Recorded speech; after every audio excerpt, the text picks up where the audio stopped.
Greetings and salutations. David Duford here, where I help insurance agents like you become top producing insurance professionals. And today I have my friends in the business, the Medicare Millennials, here to talk about how Medicare is a lucrative business. So guys, say hello. Hey, Dave. Yeah, thanks for being here. So just if my audience hasn't seen any of your work on YouTube, Kenny and Ethan, why don't you kind of introduce yourselves, tell us a little bit about yourselves, and then we'll jump right in. Yeah, so our channel is Medicare Millennials, and kind of a cheesy little tagline is all we do is chronicle how we are building a large, successful Medicare business. That's really all we do. If you can't tell by the name, you know, we take a lot of pride in being young agents. We think that's a big need in this industry right now. We're here in the Dallas-Fort Worth area and all very, very focused on Medicare, although we do some other things as well. Ethan? Yeah.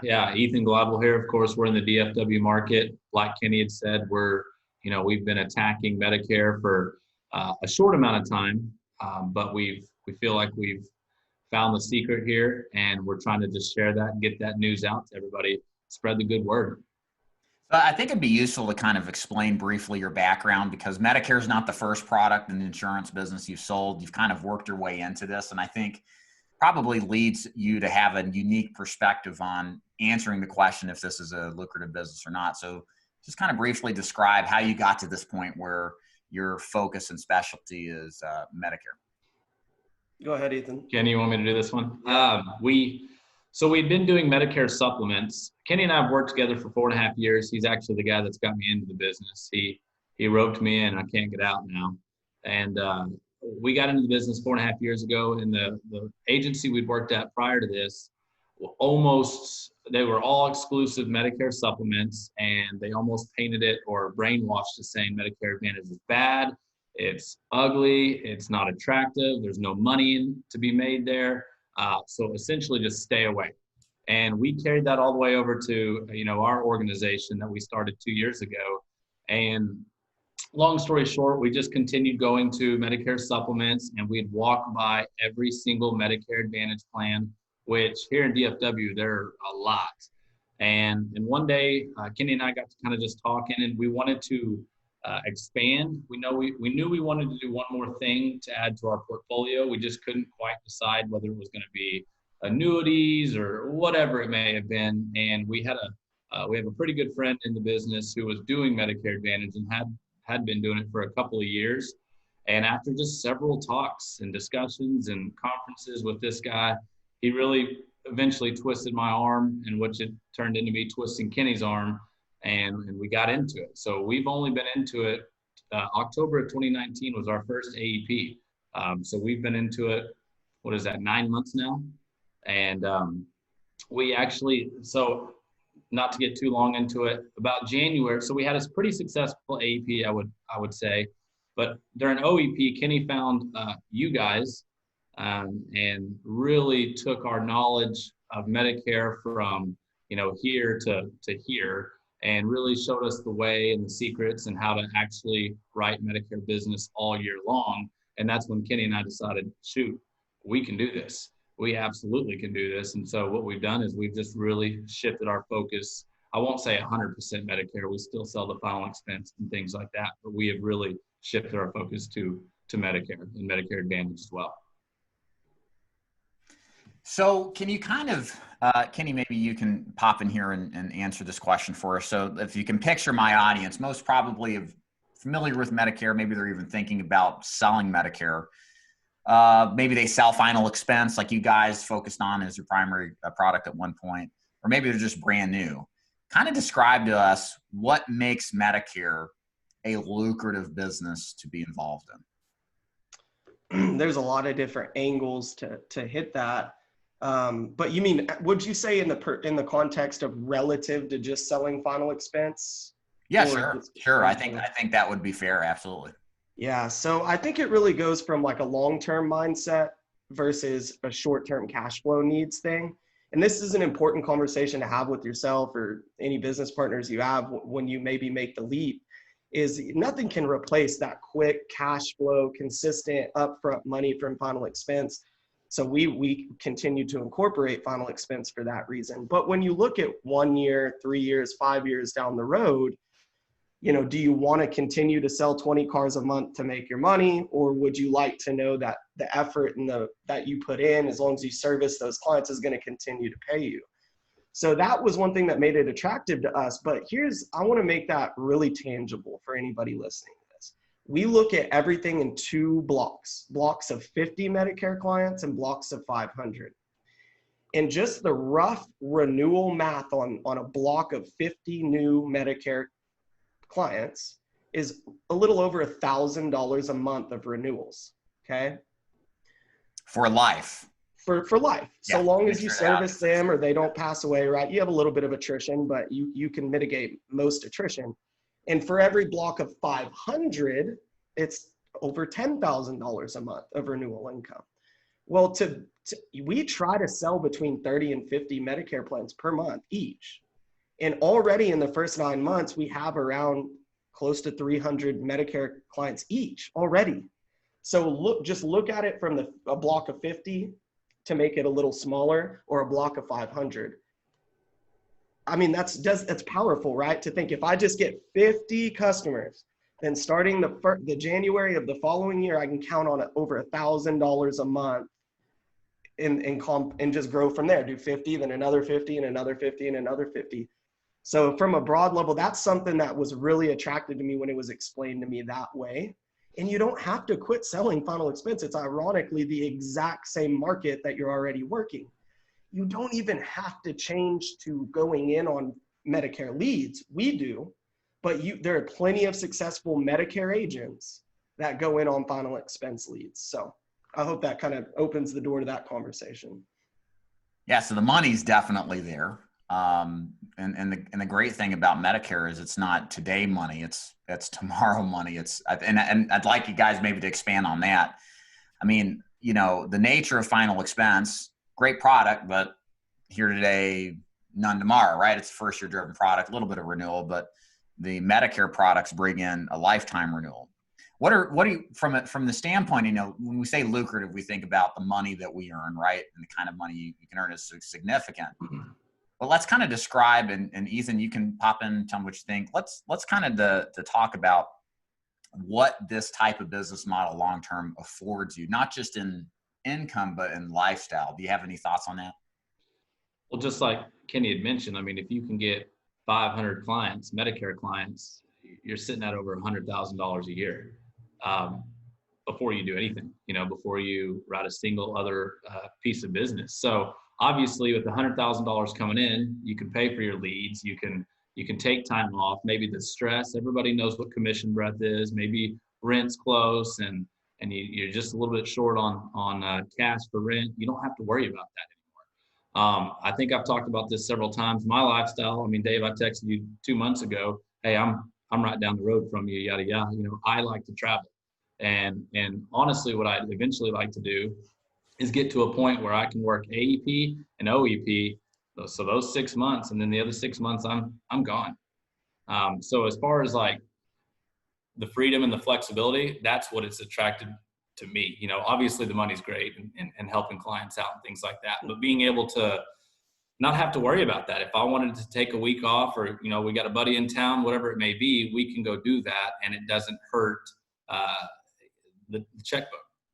And I want to add to that, because people a lot of times think of long-term, but really, in my opinion, and I've done a lot of both final expense and Medicare, you actually can accomplish your goals, in my opinion, with a little less grind. There is no absolutely unnecessary to work like, those crazy hours that a lot of final expense and even Medicare agents will do from 9 a.m. to 10 p.m. And I'm not dogging anyone that has that work ethic, and maybe they want to sell 2,000 policies their first year, by all means. But you like to do just the pace that we're doing, which is a pretty good lick. We're actually working less than we were when we were trying to accomplish comparable goals for final expense. So long term, it gives you freedom. But in my opinion, if done right, short term, it gives you more time away from work. You got a little bit more service work, but that can be done remotely, and it's very manageable. But as far as just the actual boots on the ground work, I believe, in my opinion, it doesn't take as much time and grind for what that's worth. And it's nice, and I know you guys are experiencing this. It's nice making money when like you didn't have to, when you worked for it, but you're still enjoying the fruits of the labor that you put in a long time ago. It's like how it is in building an agency. You know, you have others selling for you, and it's kind of cool. So, Kenny, speak more on to the kind of I would say demographics and the shifts going on in society right now as it relates to the baby boomers. I think this is a really vital element to consider whenever you're looking at any business line, is what are the underlying fundamentals that support or withdraw any sort of effort, or not effort, but interest in the market, make it lucrative or not. So can you kind of speak on that, what we were talking about earlier? I love this conversation, and I don't know the exact data by memory, but I know roughly speaking, what you'll hear about this industry is that there's 10,000 people aging into Medicare every single day. Okay, so there's just a massive amount of baby boomers, and will continue to be for the next 10 plus years aging into Medicare. So at the same time as you've got an almost unprecedented amount of people getting onto Medicare, you've also got a mass exodus of insurance agents leaving the industry.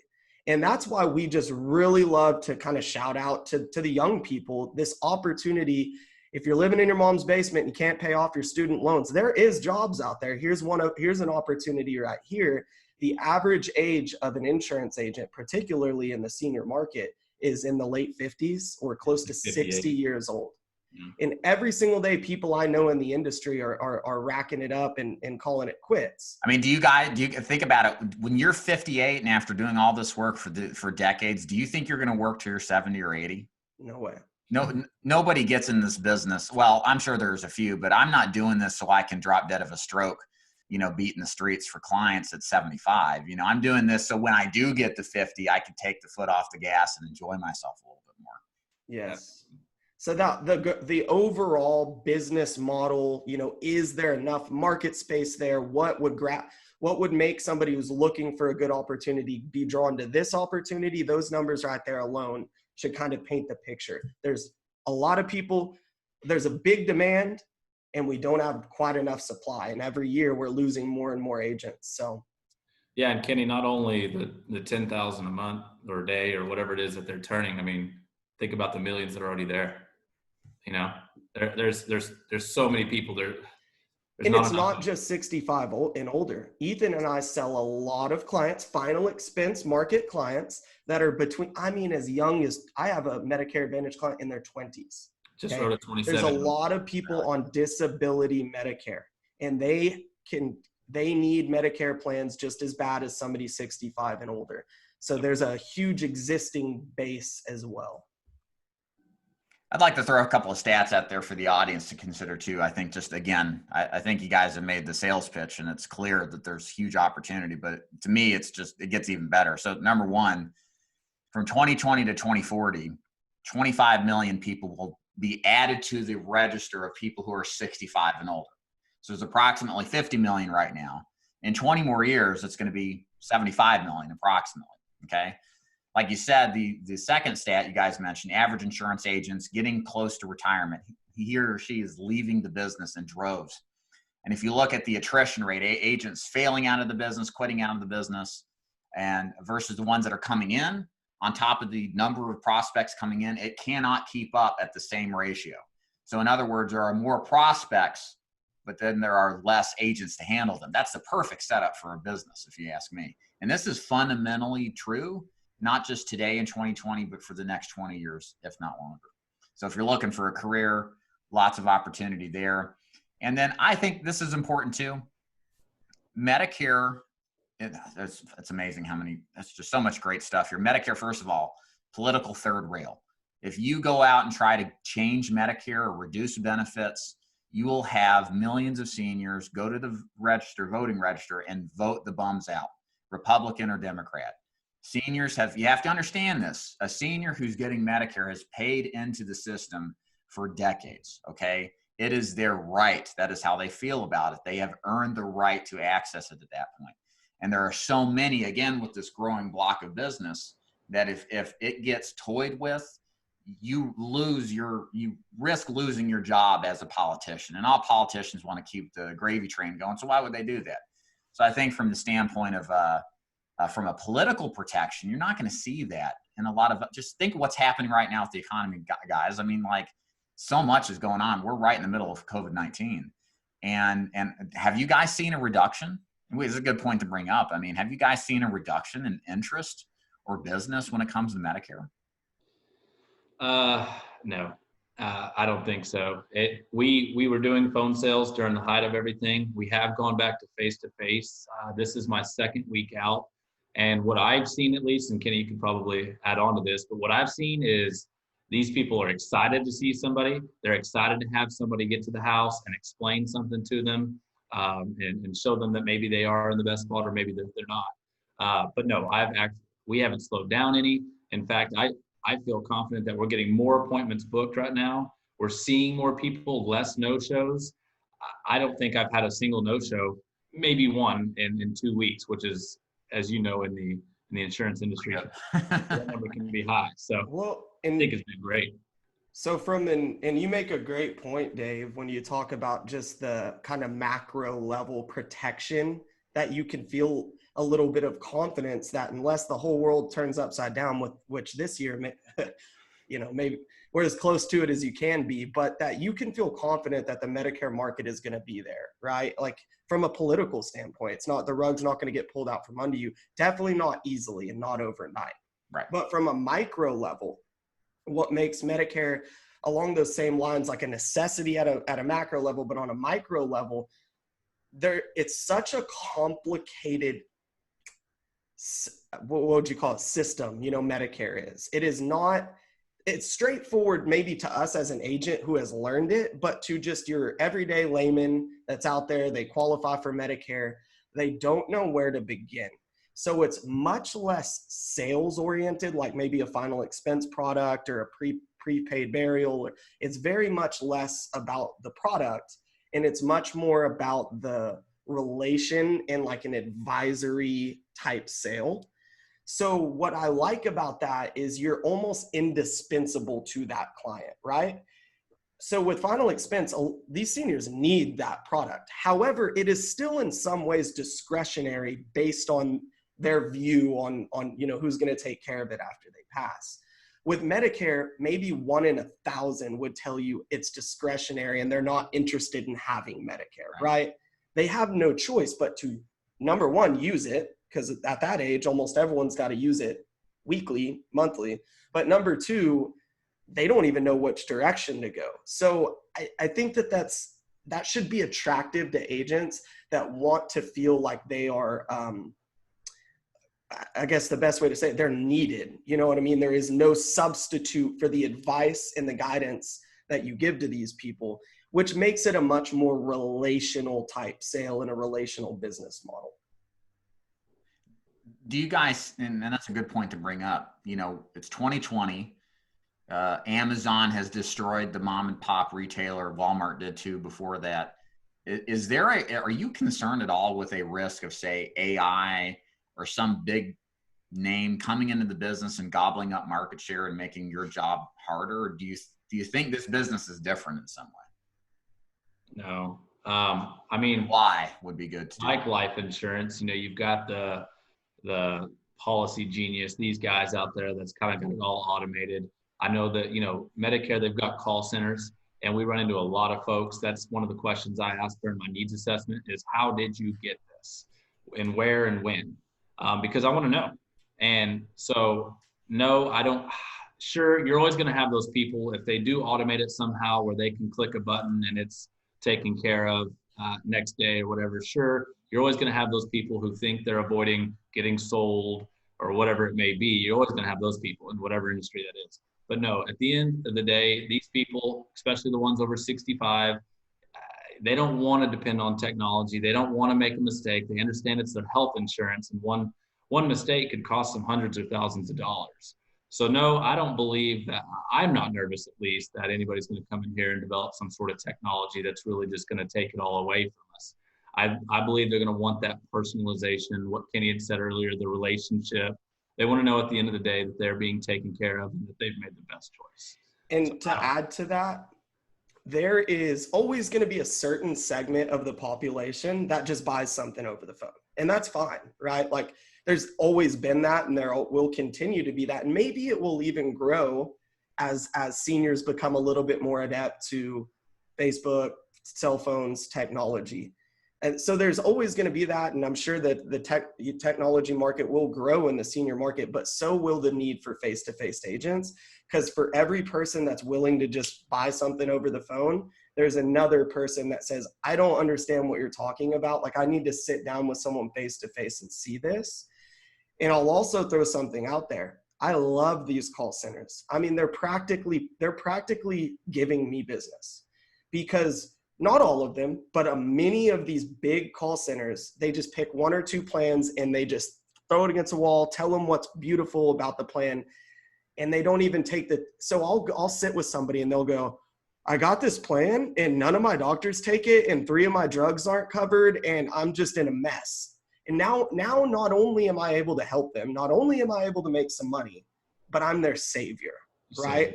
And so listen, this stuff, I don't want to scare anyone off, but it's not something you're going to learn overnight. You have to learn these plans. They're very, like, depending where you live, your plans are a lot different in Texas than in California than in Montana. And that's not an obstacle. That's actually a benefit to the agent because it makes you indispensable. A call center in Idaho is not going to have intricate knowledge of the networks and the needs and the nuances of your market. So you are now indispensable. So Dave, there is going to be more technology that's going to reach seniors, but just as quickly, the need for face-to-face agents will grow equally, if not faster. So. Yeah, that's what's nice about this is ultimately this is a service-driven line of business. Our clients are old enough to probably prefer that. And I think you can rely on it because this is complex. We take it for granted, our knowledge of insurance versus, the common man. It's many times it's just over their heads, and just somebody to take the complex and simplify it is pivotal. A couple other things I think are worth mentioning why this business is lucrative. Number one, how much premium does the client pay for your Medicare Advantage plans most of the time? Dependent, of course, on the plan, but a lot of times zero. Yeah. And sometimes they actually get money back in their Social Security check if they sign up with their plan. Yeah. So, like you said, you're a savior. You're like, sometimes you're giving these people, not technically, but by what you do, you free up money they otherwise didn't have. And it's not like selling a plan that has a premium attached to it. It's a zero premium technically, but it's not like a final expense plan that is going to cost something out of pocket directly from a monthly premium basis. Yep. The other thing I think is good too about Medicare is, again, you all have to understand, if you don't realize this, every single person turning 65 starts Medicare, okay? And that is the pivotal age. All insurance is a life event-based purchase, right? We buy insurance when we buy our new homes, get a new car, right? Get married, get a career advancement. This happens at age 65 too. And I don't know if it's millions or billions of dollars, but there's a lot of money that is thrown to a senior that is turning 65 about, you have got to get a Medicare plan. It's optional, but a lot of people come into this with their wallets open, ready to buy because they feel as if they should, because they're constantly inundated with marketing suggesting that they should, and they probably should most of the time. But we leverage that. I would think we'd all agree, right? They see all this. It's just assumed that you're going to get a Medicare plan. Whereas the same amount of effort is not put into a life policy, how important it is. Everybody should own life insurance, but you don't see as much constant in your face as you would. So we kind of attach ourselves to that, and play to that trend and that influence on the consumer. I really love the way that you kind of come from a position of power with Medicare, because if you meet somebody that you know in your personal life, or like a referral that's turning 65, they typically want a guy, you know, a guy or gal, like somebody they can trust to do. You're desired, you're sought out. And almost always, if somebody responds to a marketing piece for Medicare, it's because something's not working properly on their plan, like a drug's not covered, or they do have a big premium on their Medicare plan, or they can't see the doctors they want. And so, and I don't want to sound in any way shrewd with this, but you almost come from a position of power. Like, I'm the guy that can solve that problem for you. And I don't even have to expose the problem. You're admitting to me right now, openly, you can acknowledge you have a problem. I'd love to help you solve that problem. Whereas we know with final expense, that same need of a problem exists, but it's almost your job as a final expense agent to teach them that that problem exists, right?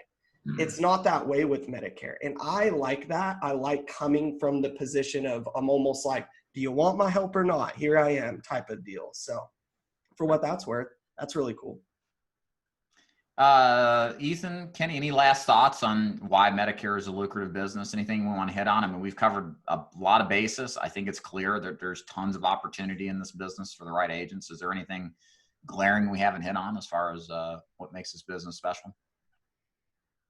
I think we've hit on most. I mean, I talk about this quite a bit as well. I know there's some red tape as far as getting referrals in the Medicare business, but at least in my experience, I have not had, maybe in my nearly 5 years of doing this, I've had one referral call me for final expense and said, hey, you sold somebody this, a couple of months ago or whatever, and I want the same thing. It just doesn't happen. At least for me, I'm terrible at it, maybe, whatever it may be. But I'm telling you, with Medicare, you take care of people. Like Kenny said, you save somebody $100, $200 on a prescription drug that wasn't covered, whatever it is. You know what's coming. You know they're going to tell people about that. And the first time that their friend complains that their drug isn't covered, who are they going to call? So it's just out there, guys. It's exciting. I'm going to be doing it for a very long time, and I hope that this is helping you guys get off the fence and go to work. Yeah, Dave, thanks for having us on. We always love the way you lead the conversation. I think there's a lot of gold here, gold nuggets for people out there. And I will just throw out a little plug for us. Our channel is really nothing but watching us explaining why and how we're doing this successfully. So if you just want a little more deep dive on some of the things that we're doing to be effective at selling Medicare, definitely check out our channel, Medicare Millennials. So.